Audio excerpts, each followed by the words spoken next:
안녕 여러분. Кандайсыздар корей тилин үйрөнүүчүлөрү, корей тилин сүйүүчүлөрү. Акыркы жолу мен IPS жана топиктин айырмасы жөнүндө видео чыгаргандан кийин топикке кантип регистрация кылсам болот, кантип тапшырса болот, аны каяктан тапшырат, негизи эле бул экзаменин ичинде эмне бар деген суроолор келип түшүп атат. Ошон үчүн бүгүн баардык топик жөнүндөгү маалыматты ушул видеонун ичине камтыйын деп чечтим. Топик дегенде корейче аталышы 한국어 능력 시험. 한국어 корей тилинде 능력 күчү 시험 сынак. Корей тилинен сиз өз күчүңүздү сынап көргөн сынак. Бир жылда Бишкекте 2 жолу каттоо жүрөт. Сиз Бишкектеги окуу борборунан корей тили окуу борбору бар атайын, ошол жерге сайтына кирип, кайсыл маалда регистрация болот билип, онлайн катталып алсаңыз болот. Паспорт менен катталат. Негизи көбүнчө бир 2 ай мурун каттоо жүрөт да Бишкекте. Кореяда 4 же 5 жолу тапшырса болот. Кыргызстанда болсом күздө 1 жолу, анан жазда 1 жолу болот. Бирок сиз жазгысына кышында катталышыңыз керек, күзгүсүнө жайында катталып калышыңыз керек. Катталганда паспортуңуз менен эле барып катталасыз. Андан сизге регистрационный номер берет, 6 же 7 сандан турган номер берилет. Ошол номер менен катталасыз. Анан каттоодон өткөндөн кийин экзамен күнү барасыз. Ошол номериңизди жазасыз, паспортуңузду көргөзөсүз, анан кирип отурасыз. Экзаменге киргенде эч кандай ручка, кагаз, өзүңүздүн буюмдарыңызды эч нерсе алып кирбейсиз. Бирок сиз замазка алып алган жакшы деп кеңеш бермекмин. Анткени мен мурунтары тапшырып жүргөндө мугалим өзү замазка берет, бирок ар бир мугалим ар бир адамга мындай класстын ичинде айланып басып текшерип жүрөт да. Ошондо сиз кол көтөрөсүз, сизге алып келип берет да. Аны алып келгенге чейин сиздин убактыңыз кетип калат. Топик тапшырып атканда 1 секунда, 1 минута дагы аябай көп ролду ойнойт, аябай важный ролду ойнойт. Ошондуктан замазканы өзүңүзгө алып кирип алыңыз. Анан өздөрү фломастер берет. Ошол фломастер менен гана толтурасыз. Өзүңүздүн ручка, карандаш болбойт. Анткени топикти тапшырып атканда сизге черновик жана чистовик берет. Ошол чистовикке белгилейсиз дагы. Анан сиздин жоопторуңузду Кореядан же ошол өлкөдөн машинка текшерет. Ал машинка ошол өздөрү берген фломастерди гана окуйт. Алар ар бир окуучунун 4-суроонун 5-си туура экен, мунусу туура экен деп кол менен текшерип отурбайт да. Канчалаган көп окуучулар тапшырышат. Ошондуктан өзүнүн фломастер менен толтурасыз. Анан сиз экзамен учурунда отурганда сизге 2 кагаз берилет. Бирөөсү черновик, бирөөсү чистовик. Черновикке үстүнө сыртына атыңызды корейче, анан англисче жазасыз. Бул кагазга сиз чийсеңиз дагы болот, кагаздын үстүнө жазып иштесеңиз дагы болот. Бирок чистовикке андай кылбайсыз. Черновикте суроолор берилген болот, окуйсуз, анан чистовикке белгилеп кетсеңиз болот. Белгилегенде сөзсүз ошол фломастер менен томолок кылып, кара кылып боеп чыгышыңыз керек. Ушул белгилерди коюп койгонго болбойт. Анан көбүнчө топик тапшыруучулар мындай кылгандар дагы бар да. Черновикке биринчи жоопторун баарын белгилеп алып, андан кийин шарт эле бияктан ойлоносуз да, окуп көрөсүз, чийесиз, окуп көрүп, андан кийин бул жака белгилегендер бар. Бирок мен андай кылганды сунуш кылбаймын. Анткени сиз бул жакты бүтүп, макул бардык суроону бүттүңүз, 50 суроону белгиледиңиз, анан бул жака пока сиз көчүргөнгө чейин убакыт бүтүп калышы мүмкүн. Эгерде сиз бардык жоопторду таптыңыз, анан чистовикке жоопторду жазып атканда ортосуна келгенде убактыңыз бүтүп калды. Андан улантып сиз ручканы кайра кармай албайсыз. Ошол бойдон коюшуңуз керек. Болду, колду көтөрүп экзаменден чыгып кетесиз. Ошондуктан бул жактан иштеп атканда эле сразу эле чистовикке белгилей кеттиңиз. Чистовик дегенде бул жерде сиздин жана регистрационный номериңизди жазасыз, аябай туура жазышыңыз керек. Ар бир цифра роль ойнойт.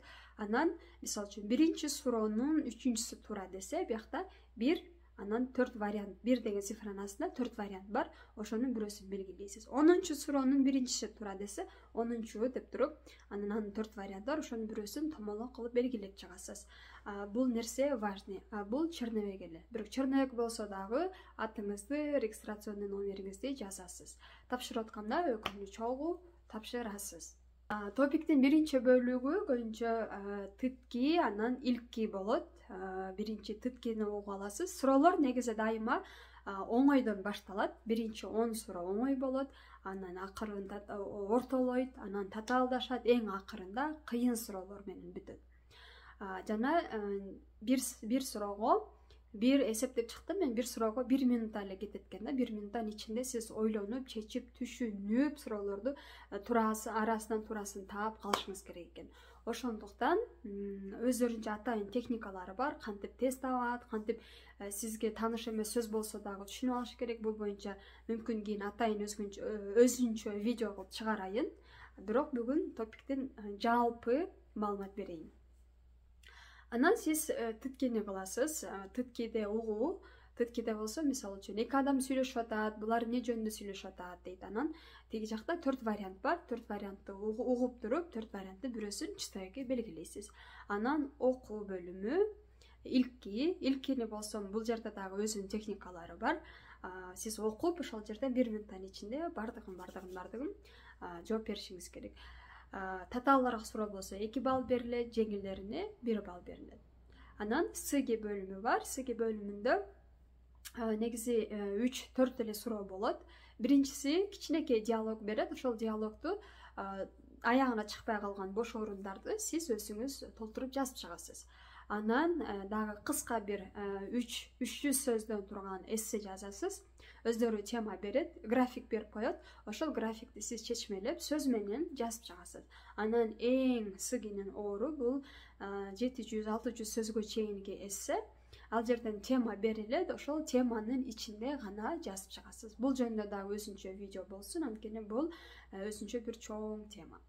Сыгини жазасыз, анан сынак бүтөт. Негизи топик 1, анан топик 2 деп 2ге бөлүнөт. Мурун болсом, биринчи, экинчи, үчүнчү топик болуп кетчү. Бул мурун аябай эле канча бир 10 жыл мурун болчу. Мен тапшырган кезде. Азыр болсо жөн эле топик 1, топик 2 деп эле бөлүп койгон. Топик 1ге эмнелер кирет? 1 бул начальный уровень, башталгыч деңгээл деп коет. Биринчи, экинчи уровеньди тапшырып аткандар. Бул жерде тытки менен эле илки бар. Эссе жазбайсыз. Топик 1 тапшырып аткандарга ошон үчүн аябай жеңил. Ичинен канча балл алсаңыз, ошол балга жараша биринчи же экинчи уровеньди ала бересиз. Топик 2де болсо, 3-чү, 4-чү уровень бул средний уровень, орто деңгээл деп коет. 5-чи, 6-чы эң жогорку деңгээл. Эгерде 5-6-ны алсаңыз, демек сиздин уровениңиз эң жогорку болуп эсептелинет. Бирок ушул 3төн баштап 6га чейинки деңгээлдин суроолорунун бардыгы бир экзаменде болот. Жана айтып өтпөдүмбү, 1ден 10га чейин, 10дон 20га чейин ушуну татаалдап кете берет деп. Сиз ошолордун канчасына жооп бергениңизге жараша балл берилет дагы, анан ошол бир деңгээлди аласыз. Мисалы үчүн бул жерде мен чыгарып турам, скрин кылып алсаңыз болот. Ушул балдардын кайсы бирине жетсеңиз, сиз ошол 3-чүнү же 4-чүнү же 5-чини ала бересиз. Жыйынтыгы 1 айдан кийин чыгат. Ошондо сизге ушундай сертификат берилет. Ошол жерде сертификатта сыги бөлүмү, мисалы үчүн 100 балл алыш керек болсо, 100дүн арасынан 76, 50 алды, 40 алды же болбосо 90 алды деп мындай өздөрү чыгарып берет. Сиз сайтка кирип, өзүңүздүн башында катталып аткандагы цифра берет дебедим, ошону жоготпойсуз, баса ошону сактап жүрөсүз. Анан ошол цифраны жазып, сайтка кирип, уровениңизди билип алсаңыз болот. Жана сертификат берилет. Ушундай сертификатты сиз өзүңүзгө скачать этип алсаңыз дагы болот. Дагы бир лайфхак, эгерде Кыргызстанда мисалы үчүн жазында анан күзүндө топик болот атпаймынбы, ошондо башка өлкөлөрдө деле окшош числодо болот. Монголияда дагы, Японияда дагы, башка ошол корей тил борбору бар жерлердин баарында окшош эле датада өтөт. Ошондуктан жообу чыгып аткан күнү ошол студенттердин баардыгы сайтка кирип аткан болот. Негизи мен 1-2 күн өткөндөн кийин анан сайтка кирип результатын текшеремин. 2 күн, 3 күн чыдап турамын. Анткени ушунчалык адам кирип, көп адам текшерип аткан үчүн сайтта катып калат, кирбейт, кирсе көргөзбөй, ушундай боло берет да. Ошондуктан 1-2 күн чыдап туруп, анан бир өткөндөн кийин шашпай кирип текшере алсаңыз болот. Топиктен алган гып дейбиз, уровень же деңгээли. Гыптар эмнени айтат? Эгерде сиз биринчи гып алсаңыз, эң слабый гып бул, тамганы тааныйт, тамгаларды окуй алат эле дегенди билдирет. Анан эң жөнөкөй болгон грамматикаларды гана түшүнөт деп ойлойт. Экинчи кылып алсаңыз, жашоодогу эң эле мындай стандарттык эле тилде сүйлөй алат экен. Мисалы үчүн берип коюңузчу, алып коюңузчу, курсагым ачты, ошого окшогон эле жөнөкөйлөрдү эле айтат экен деп түшүнөт. Эгерде үчүнчү кылыпты алсаңыз, андан дагы жогорураак кичине оюн айта алат, күнүмдүк жашоодо колдонгон сөздөрдү билет, мисалы үчүн чактарды айта алат дейт. Анан төртүнчүнү алса, оюн жеткире алат, оюн жеткире атканда кыйналбай сүйлөйт, бардык грамматикаларды билет. Мисалы үчүн 5ти алганда уже терминдерге чейин түшүнөт, оюн айтканда такыр кыйналбайт, газета, журналдарды окуй алат деп. 6-чы уревен бул эң жогорку уревен. 6-га жеткенде ал илимий иштерди, мисалы үчүн адабий тилинде жазылган китептерди эч кыйынчылыксыз эле окуй алат, жаза алат, оюн жазат. Корейлер менен кайсы бир тармакта болбосун терминдерди колдонуп сүйлөй алат дегенди билдирет. Эгерде сиз Кореяга окууга тапшыруу максатында болсоңуз, сөзсүз топикти тапшырасыз. Анткени сиз корей тилин сүйлөймүн, мен кыйын сүйлөймүн десеңиз деле, ошол сиз тапшырып жерге кагаз түрүндө далилдешиңиз керек. Ошондуктан топиктин ролу маанилүү бул жерде.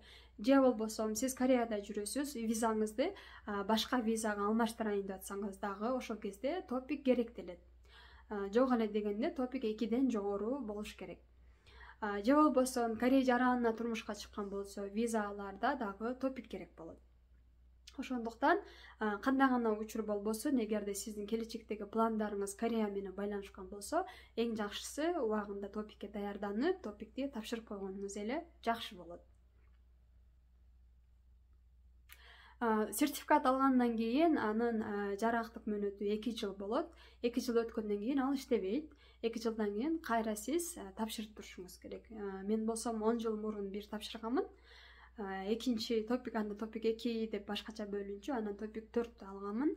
Анан топик 5ти алдым, анан 6-ны алдым.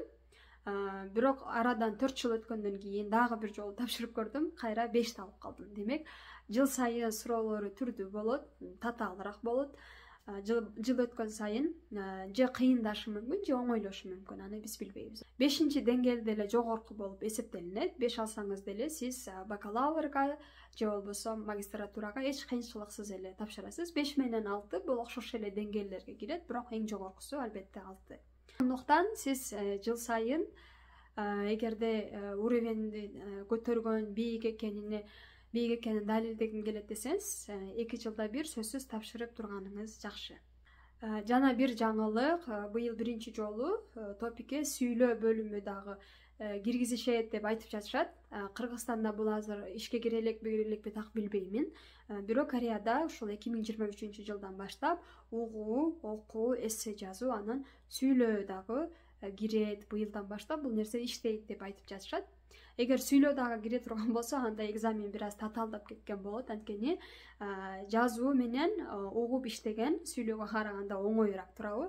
Сүйлөгөндө сүрдөйсүң, кандай тема келет билбейсиң, мисалы үчүн. Бирок англис тилинде эгерде ушундай топикке окшогон экзаменди тапшырсаңыздар, сөзсүз сүйлөө бөлүмү бар. Анан ушул корей тилинде топикте жок болчу, быйыл кошулат деп айтып жатат. Демек, сиз быйыл 2023-төн баштап топик тапшыруу максатыңызда, планыңызда бар болсо, сүйлөөнү дагы машыгып, бул жагын дагы өстүрүшүңүз керек. Анда эмесе менин бардык айта турган маалыматтарымды айттым. Кантип тапшырамын, өзгөчө эссени кантип жазыш керек, тыткиде кандай техникалары бар, ошолор жөнүндө эгерде чын эле билгиңиздер келип аткан болсо, комментарийга жазыңыздар. Мен өзүмдүн тажрыйбамды, өзүм билген бардык техникаларды дагы кийинки видеодо сиздерге айтып бергенге аракет кыламын. Анда эмесе кийинки видеодон көрүшкөнгө чейин аман туруңуздар.